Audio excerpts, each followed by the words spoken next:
What is going on, everybody? It has been a long time, but I am finally back with the third episode of my favorite series to make, Audit the Refs, and we are going to be looking at the Ryan Reaves match penalty against Darnell Nurse to see if it was the right call. But first, if you are unaware of the situation in a game between the Edmonton Oilers and the Toronto Maple Leafs, number 75, Ryan Reaves, on the Maple Leafs, came in on Darnell Nurse, who had the puck, and hit him so hard that he fell to the ice and started bleeding directly from his head. He could barely get up. It was brutal. The call on the ice was a 5-minute major and match penalty for Ryan Reaves. He got kicked out of the game, and the Edmonton Oilers went on a power play for 5 minutes. In case you are wondering how this differs from a misconduct penalty, basically they are almost the same. The player gets removed from the game, but a match penalty involves the suspension of a player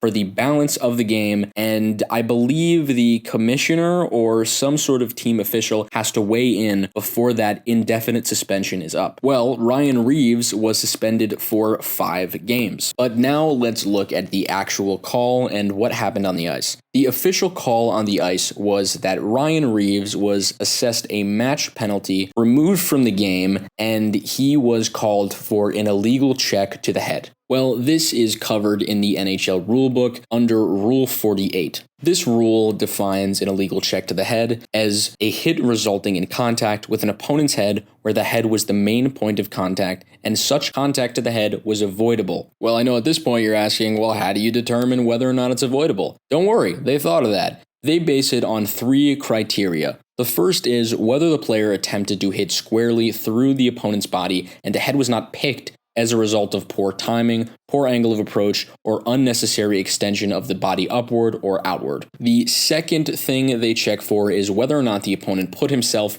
in a vulnerable position by assuming a posture that would make it very hard to not hit the head if you went in for a clean check. The third and final thing they check for is whether or not the opponent, the person who was hit, materially changed the position of their body or head immediately prior or simultaneously with the hit in a way that basically contributed to the head contact entirely. So now that we know the exact wording of the rule, let's look at what really happened here. Darnell Nurse was coming out from behind the net with the puck. He did have his head down and he was in a bit of a vulnerable position, but he could have been hit legally. There was no need to hit the head on this play. And on top of that, I believe this absolutely violates the first part of the criteria to check if it was avoidable or not, because Ryan Reaves pretty blatantly adjusts his body so that the head is the principal point of contact, and you can see him extending himself